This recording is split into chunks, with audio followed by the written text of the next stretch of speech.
I found out I wasn't invited to my own brother's wedding through an Instagram story. Not a text, not a call. A candid shot of my mom, my sister Emma, and my brother Jake laughing over floral arrangements with the caption, "Wedding planning with my favorite people." I stared at my phone in the Target parking lot, groceries melting in my trunk, trying to understand how I'd become invisible to my own family. I'm Sarah Matthews, and I've always been the difficult one. Not because I caused problems, but because I existed differently than they wanted. While Emma pursued her MRS degree at a state school, and Jake took over Dad's insurance agency, I got my PhD in environmental engineering. Wrong choice, apparently. The Instagram discovery was 3 months ago. I sat in my car for 20 minutes before driving to my parents' house unannounced. Mom answered the door with flour on her hands, clearly in the middle of baking something. "Sarah, we weren't expecting you. Clearly. When were you planning to tell me about Jake's wedding?" She had the decency to look uncomfortable. "Honey, come inside." Dad was in his recliner. Emma sat at the kitchen table with wedding magazines spread out. They all looked at me like I'd interrupted something sacred. "We didn't think you'd be interested," Mom said carefully. "You're always so busy with your career." "Busy with my career? It's my brother's wedding." Jake finally spoke up. "Come on, Sarah. You never come to family stuff anyway. You always have some conference or research thing. Because you schedule everything when I've told you months in advance I can't make it." "See?" Emma chimed in. "This is exactly why. You always make everything about you and your important job." My throat tightened. "So, I'm not invited to my own brother's wedding. We just think it's better this way," Dad said, not even looking up from his newspaper. "Less drama. You know how you get when you're around Emma's friends, making everyone uncomfortable talking about climate change and pollution. I'm an environmental engineer. That's literally my job. And that's wonderful, sweetie," Mom said in that patronizing tone I'd heard my whole life. "But Jake's wedding should be a happy day. We don't want any tension." "Tension from me existing?" Emma laughed. Actually laughed. "Oh my God, Sarah, you're so dramatic. Not everything is some big conspiracy against you." I looked at Jake. "We used to be close as kids. You really don't want me there?" He shrugged. "It's my wedding, and I want people there who are actually happy for me. Not people who'll spend the whole time judging Amanda for not recycling or whatever." Something cold settled in my chest. "Got it. Congratulations on your wedding, Jake." "Oh, don't be like that," Mom started. "No, I understand. Have a beautiful day." I walked out.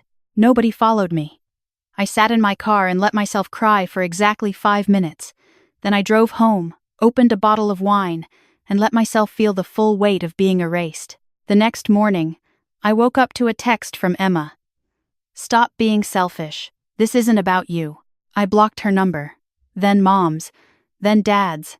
Jake's. I stared at for a long time before blocking it too. I'd been casually seeing someone for about 6 weeks at this point. Dr. Michael Chen. We'd met at a sustainable infrastructure conference where he was the keynote speaker. He was the director of the Chen Foundation, a massive environmental nonprofit, though I didn't realize at the time just how massive or who his family was. Michael was easy to be around, brilliant, funny, and he actually listened when I talked about my research on urban water systems. We'd been taking it slow, mostly coffee dates, and one really nice dinner. After the wedding disaster, I threw myself into work. My team was developing a revolutionary water filtration system for underserved communities. The project was my baby, and I buried myself in it. Michael noticed. 2 weeks after I'd blocked my family, he showed up at my lab with Thai food. "You've been avoiding me," he said, unpacking containers. "I've been busy, Sarah." He waited until I looked at him. What happened? I don't know why I told him. Maybe because he was still relatively new, untainted by years of family dynamics. Maybe because I was just tired of carrying it alone. But I told him everything. "They didn't invite you to your own brother's wedding?" His anger was immediate and genuine. What possible justification? I'm the difficult one. I make people uncomfortable. I'm too focused on my career. I stabbed at my pad thai. "Take your pick." "That's bullshit." "It's fine." I blocked them. "I'm done." "Good." He reached across the table and took my hand. You deserve better than that. We started spending more time together after that. Michael was surprisingly grounded for someone from old money. I still didn't know the full extent of his family's wealth and influence. I knew the Chen Foundation was big, but Michael lived modestly, drove a regular car, and seemed more interested in impact than status. 3 months after the wedding incident, I won the Stevenson Prize for Environmental Innovation. It's one of the most prestigious awards in my field, given to one researcher under 40 annually. The ceremony was in San Francisco, black tie, 500 guests, including major players in environmental policy and corporate sustainability. Michael asked me to be his +1 weeks before I knew I'd won. When I got the notification email, I called him immediately. I won the Stevenson Prize. Sarah, that's incredible. The filtration project. Yes. Oh my God, Michael, this is huge. This means funding. This means we can actually implement. This means your family are idiots, he said firmly. And this calls for celebration. Can I take you to dinner tonight? Somewhere fancy? We went to the nicest restaurant I'd ever been to. Michael ordered champagne. We toasted to the prize, to the project, to the future. Somewhere between the appetizer and main course, the conversation shifted. Come with me to the Chen Foundation Gala next month, he said. Another work event? Not exactly. It's our family's annual fundraiser. My mother would love to meet you. Your mother? He smiled, a bit sheepishly. I should probably mention that my family is somewhat involved in the foundation. Somewhat involved? We founded it 30 years ago. My grandfather started in tech, my father expanded it, and now, well, it's kind of a big deal. I processed this. How big of a deal? Forbes list big deal. I put down my fork. I'm sorry, what? Michael reached for my hand. I didn't tell you because I liked that you didn't know. You treated me like a normal person. You challenged my ideas. You didn't see dollar signs. Michael, I've been complaining to you about my studio apartment and student loans. I know. It was refreshing. I sat back, overwhelmed. Your family is billionaire-level wealthy. Technically, yes. But I don't really think about it like that. The foundation is what matters. The impact we can make. He squeezed my hand. Nothing changes between us. You won the Stevenson Prize on your own merit. Your work is incredible regardless of who I am. This is insane. Is it a deal breaker? I thought about it. Really thought about it. Michael was still Michael. Kind, passionate about the same things I cared about. Respectful of my work. The money didn't change who he was as a person. No, I decided. But you're paying for dinner. He laughed. I can do that. The Stevenson Prize ceremony was 3 weeks later. The foundation flew me first class, put me up in a luxury hotel. Michael came with me, and for the first time, I got to see him in his element. People knew him, respected him. Major environmental organizations wanted to talk to him about partnerships. During the cocktail hour before the ceremony, a woman approached us. She was elegant, probably in her 60s, with sharp eyes and an expensive suit. Michael, darling. She kissed his cheek. Mom, this is Dr. Sarah Matthews. Sarah, my mother, Catherine Chen. Catherine's smile was genuine as she shook my hand. The Urban Water Filtration Project. I read your proposal. Brilliant work, Dr. Matthews. Thank you, Mrs. Chen. Catherine, please. Michael has told me so much about you. I hope we'll see you at the gala next month. I'd be honored. Excellent. We're expanding our water access initiatives, and I'd love to discuss potential partnerships with your university. After she left, I turned to Michael. Your mom read my proposal? I might have sent it to her. She funds most of the foundation's water projects. Michael, what? It's good work. She should know about it. The ceremony was surreal. I sat in the ballroom, surrounded by people I'd admired for years, wearing a dress Michael had insisted on buying me despite my protests, watching a highlight reel of my research projected on massive screens. When they called my name, I walked on stage in a daze. The award was a crystal sculpture and a check for $50,000 in research funding. But more than that, it was validation. Years of late nights, rejected grant proposals, my family telling me I was wasting my time on tree hugger nonsense. And here I was, being recognized by the top minds in my field. I gave my acceptance speech, thanking my team, my mentors, my university. I didn't mention my family. They'd made it clear they weren't part of this journey. The next morning, my photo was everywhere. Not just environmental journals, but major news outlets. Rising star in environmental engineering wins prestigious Stevenson Prize. My university's PR department went wild. My inbox exploded with interview requests and congratulations. And then, 3 days after the ceremony, my phone started ringing with unfamiliar numbers. I didn't answer. They left voicemails. "Sarah, it's Mom. We saw the news about your award. We're so proud of you. Call us back." "Hey Sarah, it's Jake. Congrats on the prize thing. Listen, Amanda and I were talking, and we'd really love to have you at the wedding. It's not too late to RSVP. Sarah, Emma. Mom's been crying. You can't ignore us forever. We're family." I deleted them without responding. I'd blocked their regular numbers months ago. They were calling from other phones now. Michael noticed my mood shift over dinner that night. "They reached out?" "Yep." "Suddenly I'm invited to the wedding. Suddenly they're proud of me. What are you going to do?" "Nothing. I blocked their original numbers for a reason." "Good." He paused. "Though I have to admit, part of me wants you to show up to that wedding just to see their faces when they realize who you're dating." "That's petty." "Maybe. But would it be satisfying?" "Absolutely." I laughed, despite myself. "Very satisfying. But I'm not going. That door is closed." Except they didn't give up. The calls kept coming from different numbers. Then emails. Then, most bizarrely, they started showing up. I came home from the lab one evening to find Mom sitting on the steps outside my apartment building. "You blocked our numbers," she said when she saw me. "I did. That was intentional. Sarah, please, can we just talk? We talked 3 months ago. You made your position clear. We made a mistake. We didn't understand how important your work was." I unlocked the building door. "My work hasn't changed. Your perception of its value changed when other people validated it. That's not fair." I turned to face her. "You didn't invite me to my brother's wedding. You said I make people uncomfortable. You called me difficult and dramatic. That was your choice. We thought," she faltered.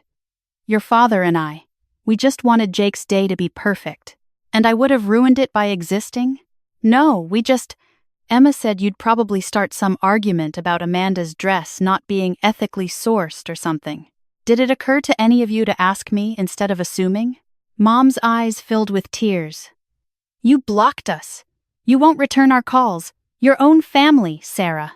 You excluded me first." I opened the door. "I'm sorry you're upset, but I need you to leave. Sarah, please. Jake's wedding is in 2 weeks, just come. Bring a guest. We'll make sure you feel welcome.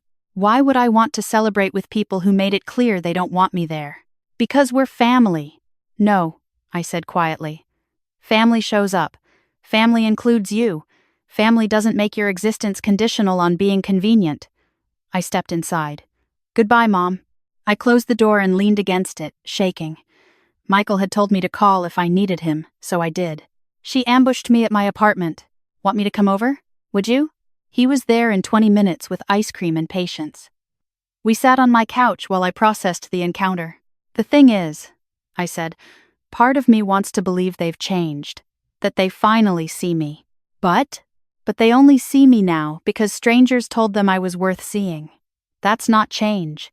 That's just fear of looking bad." Michael pulled me closer. "You're right. And you don't owe them your forgiveness just because they decided you're valuable now. Is it wrong that I want them to hurt like I hurt? It's human. But Sarah? The best revenge is building a life so good they can't touch it. You're already doing that." The wedding came and went. I saw photos on social media before I remembered to block Emma's account too. It looked beautiful. Amanda looked happy. Jake looked happy. My family looked happy. I felt nothing but relief that I wasn't there. 2 weeks after Jake's wedding, Michael took me to dinner at an exclusive restaurant overlooking the bay. We'd been dating for almost 6 months at this point, and I'd fallen completely in love with him.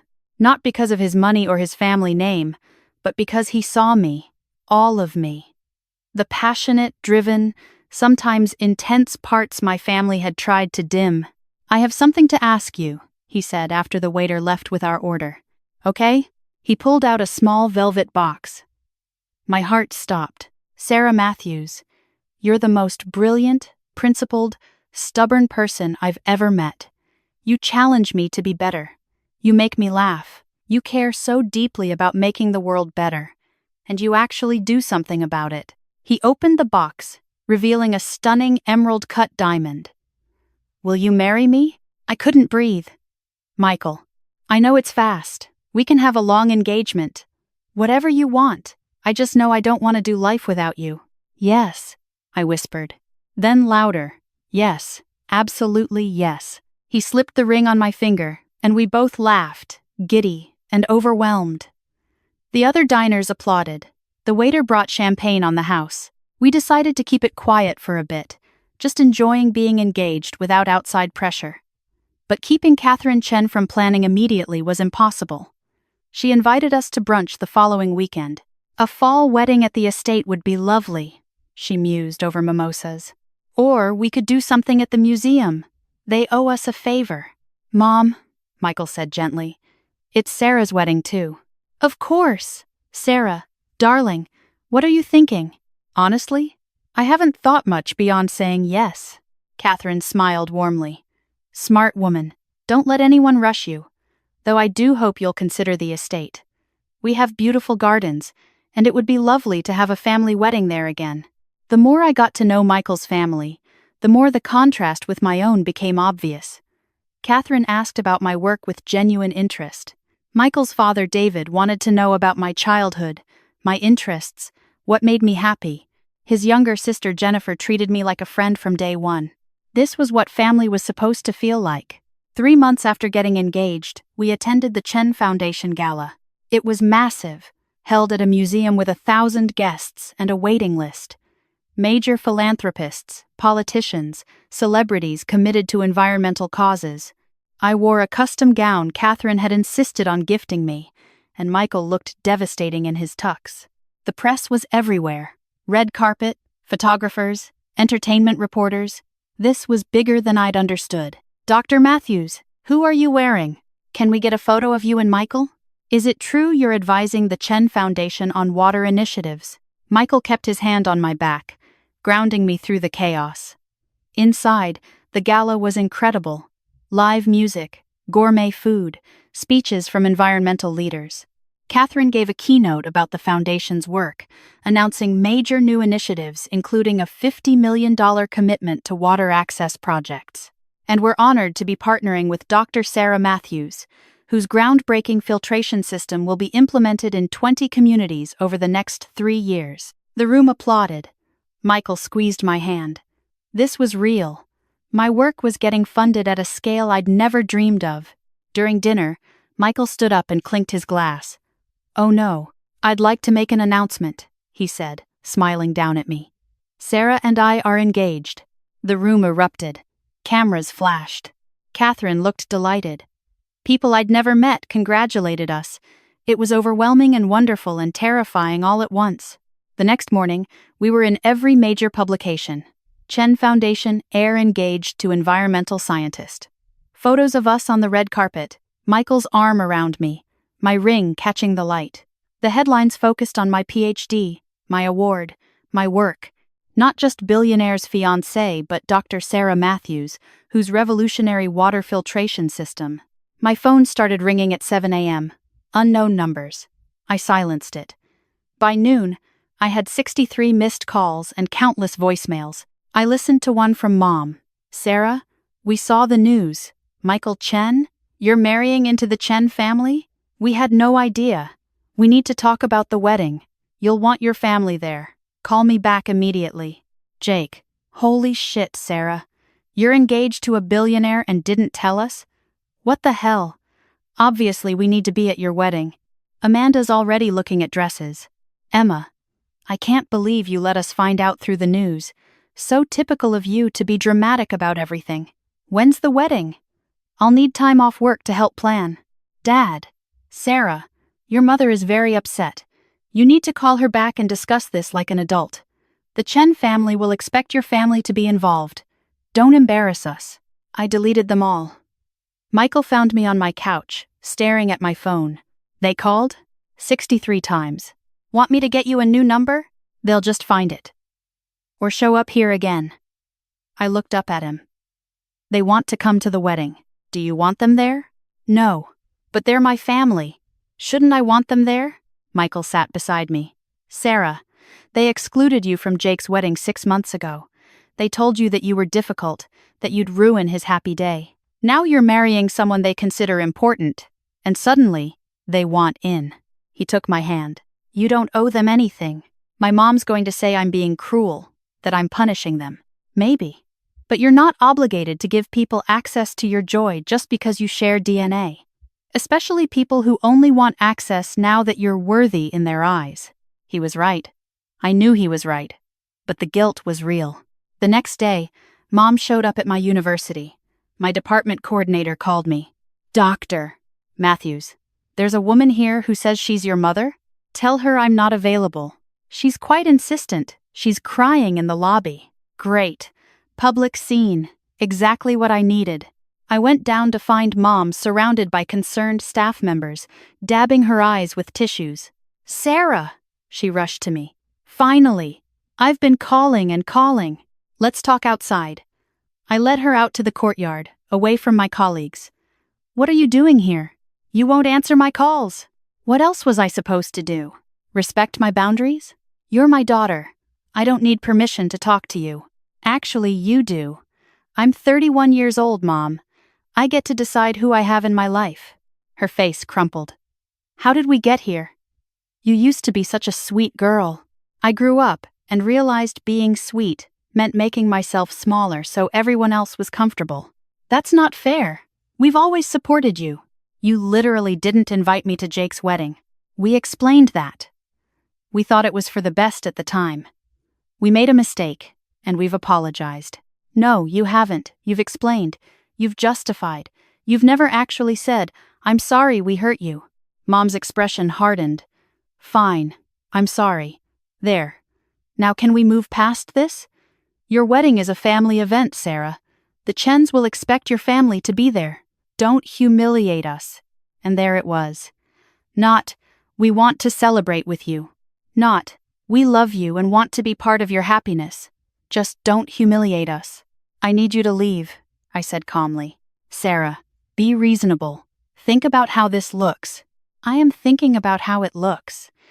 It looks like I'm setting boundaries with people who only value me when it's convenient for them. We're your family. Then act like it. I turned and walked back inside, leaving her standing in the courtyard. That evening, Emma texted from a new number. You've changed. Money and fame went to your head. You're not the sister I knew. I blocked it and responded from my own phone to one of her old numbers I hadn't blocked yet. You're right. I'm not the person who accepted being treated as less than anymore. That person was hurting. This person is thriving. Michael and I set a wedding date for 8 months out.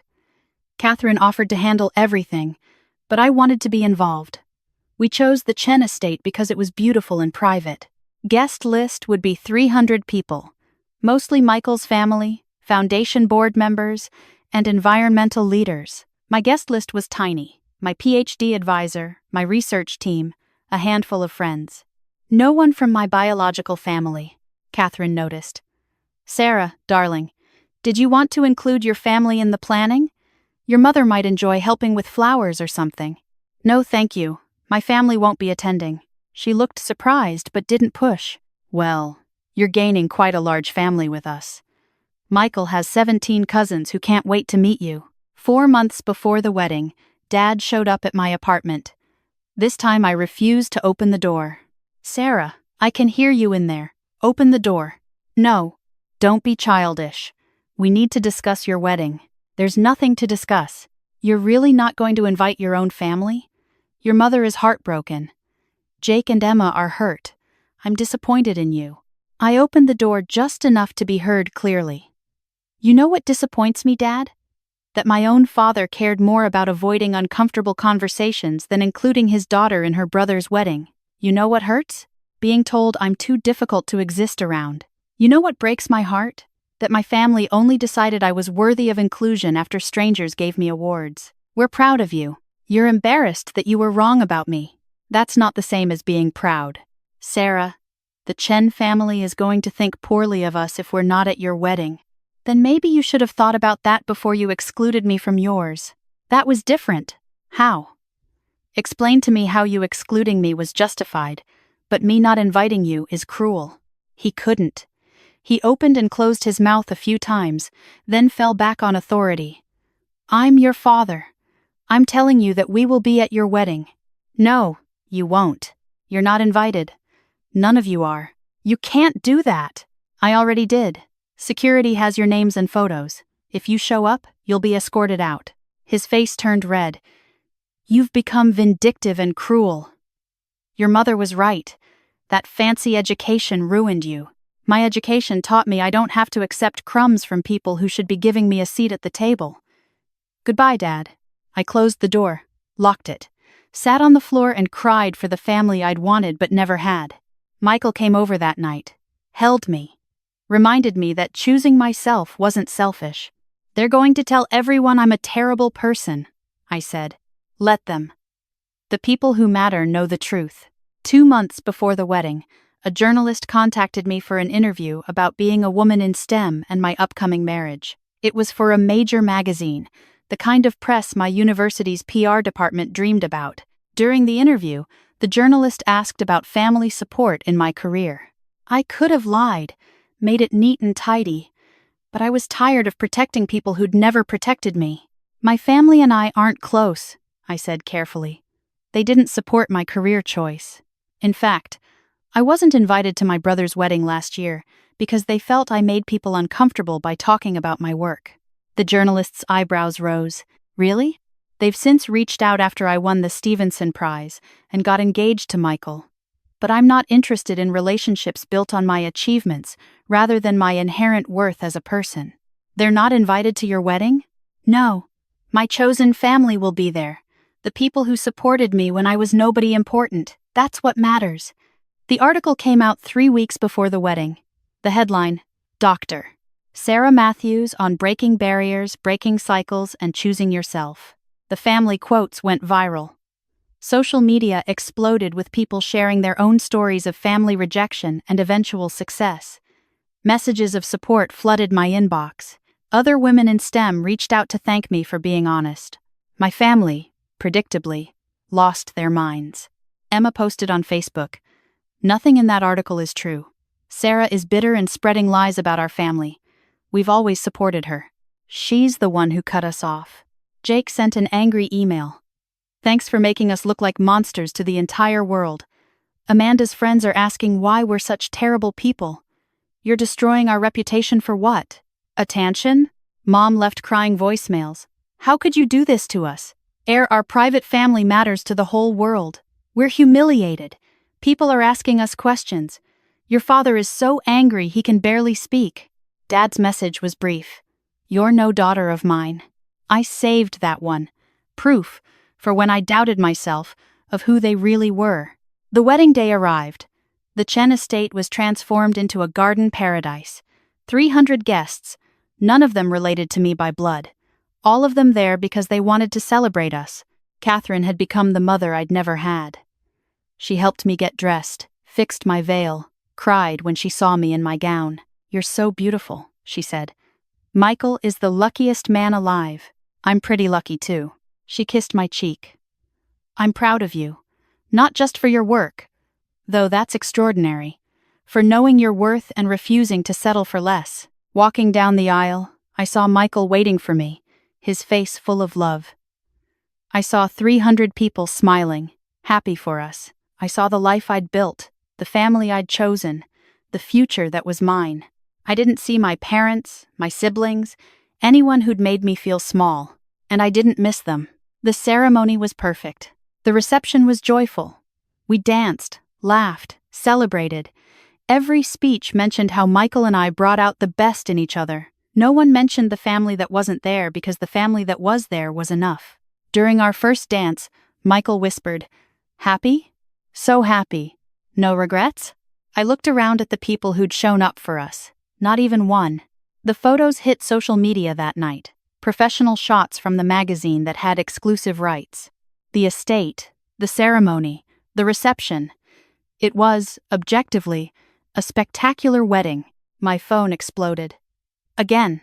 But this time, I'd changed my number and only given it to people who actually mattered. I saw the messages on social media, though. Emma commented on the magazine's Instagram post, "Beautiful wedding. Wish I could have been there for my sister's special day." Someone replied, "Weren't you the sister who said she was spreading lies about your family?" Emma deleted her comment. Jake posted his own message. "Congrats to my sister Sarah and her new husband. So happy for you both." The comments tore him apart. People had screenshots of his previous posts. They knew the story. Mom created a Facebook post with old photos of us as kids. "My daughter Sarah got married yesterday. So proud of the woman she's become. Even though we've had our differences. Wishing her all the happiness in the world." Dad shared it with his own comment. "Family is forever. Congratulations, Sarah." I didn't respond to any of it. Their public performance was for their benefit, not mine. Michael and I honeymooned in New Zealand for 3 weeks, completely off the grid. When we returned, my inbox had hundreds of messages. Most were congratulations from colleagues and friends. Some were media requests. 3 were from my family, sent to my university email since they couldn't reach my phone. "Mom. Sarah, we need to talk. These public attacks on us need to stop. People are harassing us online. This has gone too far. Emma. I don't know who you've become, but the Sarah I knew wouldn't be this cruel. You've hurt Mom so much she's seeing a therapist. I hope you're happy. Jake. Amanda and I are expecting a baby. I thought you'd want to know since you're going to be an aunt. Maybe this can be a fresh start for our family." I showed them to Michael over breakfast. "What do you want to do?" he asked. "Nothing. There's nothing there for me." "You sure?" I thought about it. Really thought about it. Did I want to meet my niece or nephew? Did I want to reconcile now that enough time had passed? "They haven't changed," I said slowly. "Mom's message is about stopping public attacks, not about apologizing for excluding me. Emma's blaming me for their consequences. Jake wants a fresh start without acknowledging what happened." I set my phone down. They want access to my life without doing the work to deserve it. Then, we're done with them. We're done with them. 6 months after the wedding, my water filtration project launched in its first 10 communities. The results were immediate and dramatic. Clean water access improved, waterborne illnesses dropped, children's school attendance increased. We held a press conference to announce the expansion to 20 more communities. The media coverage was extensive. My face was everywhere again, this time standing next to storage tanks in a rural village, explaining how the system worked. I got an email forward from my university. Someone had sent it to the general department address. "Please pass along to Dr. Matthews. I'm her mother. She won't answer my calls. We'd love to celebrate her success. We've always believed in her work, even when others doubted her. Please ask her to contact us." I didn't reply. I didn't need their belief anymore. A year after cutting them off, I ran into Emma at a coffee shop. Pure chance. I was in my hometown for a conference, stopped for caffeine, and there she was in line ahead of me. She turned, saw me, and her face went through several emotions at once. Shock, anger, something that might have been longing. "Sarah, Emma, you're here, in town. You didn't tell us." "Why would I?" She flinched. "Right. Because we're terrible people who don't deserve your time." "I didn't say that. You didn't have to. You said it to the whole world in that magazine." I grabbed my coffee from the counter. "I told the truth. If that made you look bad, maybe examine why the truth is unflattering. We made one mistake, Sarah. One. And you've punished us for over a year. You didn't invite me to Jake's wedding because I was inconvenient. That wasn't one mistake. That was the culmination of years of treating me like I didn't matter. We thought we were doing what was best. For who? Not for me. For your image. For Jake's perfect day. For your comfort." I headed for the door. "I'm not punishing you, Emma. I'm just not prioritizing you anymore. You're going to regret this. When Mom and Dad are gone, When it's just us kids left, you're going to regret burning these bridges. I stopped, turned back. Maybe. But I'll never regret choosing peace over people who made me feel worthless. I left her standing there. That night, Michael found me quiet on our couch. You saw Emma today. How did you know? You have that look. The one you get when they intrude on your peace. I curled into him. She said, I'll regret this. Will you? I don't think so. Is that terrible? It's honest. He kissed my forehead. You gave them chances, Sarah. You tried. They only wanted you back when you became impressive to other people. That's not love. I know. It's just hard sometimes. It should be hard. Means you're not a sociopath. He pulled me closer. But hard doesn't mean wrong. 2 years after my wedding, I was invited to speak at a TED conference about sustainable water systems. 20 minutes on the main stage, my work projected behind me, explaining how access to clean water changes everything. During Q&A, someone asked about obstacles I'd faced in my career. I could have talked about funding challenges or bureaucratic red tape. Instead, I told the truth. The biggest obstacle was believing I deserved to take up space. I said, I grew up in a family that treated my ambitions like character flaws. They wanted me quiet, convenient, and conventional. Breaking free from that took years of therapy and the realization that their comfort wasn't worth my silence. The audience applauded. After my talk, dozens of people approached me. So many shared similar stories, families who couldn't handle their success, parents who preferred compliant children over accomplished ones, siblings who resented their achievements. How did you move past it? One woman asked. I stopped waiting for their approval, I said. I found people who celebrated me instead of tolerating me. And I built a life I was proud of, with or without their validation. That talk went viral too. Millions of views, more interviews, more opportunities to speak about not just my work, but the journey of becoming someone who valued herself. My family never publicly responded, but I heard through mutual acquaintances that they watched it. That mom cried. That dad was angry. That Jake and Emma felt betrayed by my ongoing refusal to make them look good. I felt nothing but relief that their opinions no longer controlled my narrative.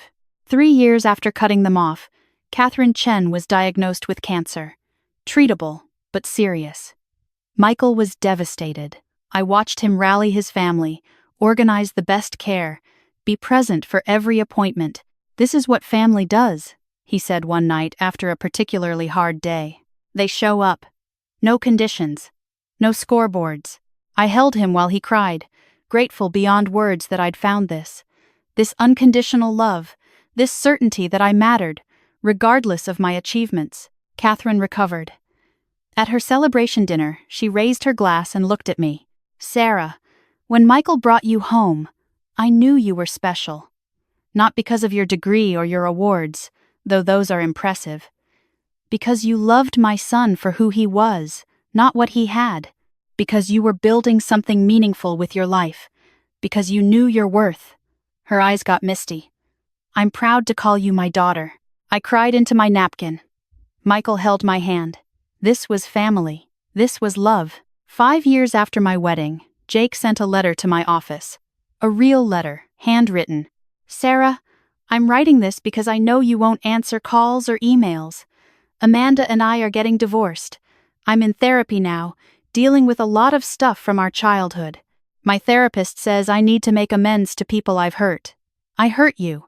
I excluded you from my wedding because it was easier than standing up to Mom and Dad, because I'd spent my whole life watching them treat you differently, and I went along with it. I'm sorry. I don't expect forgiveness. I don't expect you to let me back in your life. I just needed you to know that I finally see how wrong we were. You deserved better. You deserved better from all of us, but especially from me. I was your big brother. I should have protected you. Instead, I was part of the problem. I'm sorry it took me losing everything to understand what you must have felt.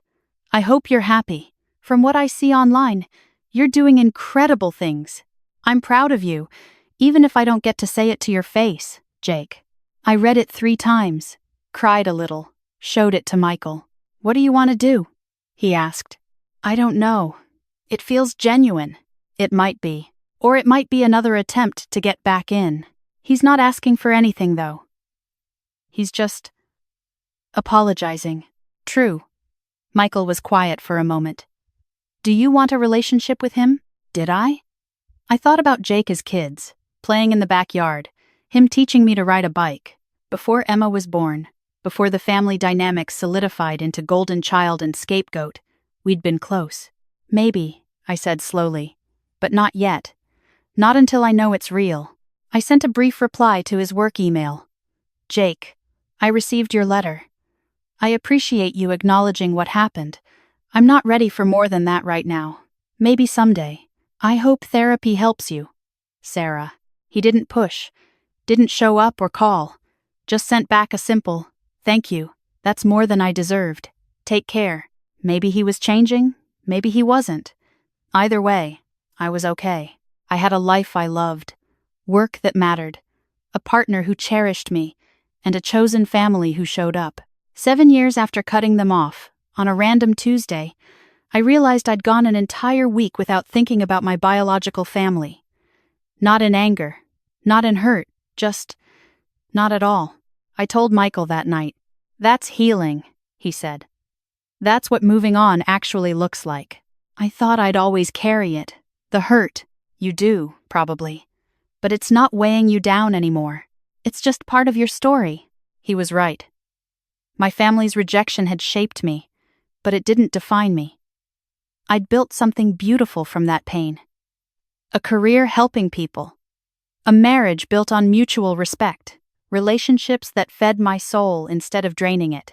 I'm happy, I said, surprised by how true it was. I'm actually genuinely happy. Good, Michael pulled me close. You deserve to be. And the thing was, I finally believed him. Not because I'd proven my worth through achievements or success or marrying well, but because I'd learned that my worth wasn't dependent on anyone else's recognition of it. I deserved to be happy simply because I was me. The family I was born into never understood that, but the family I built did, and that made all the difference.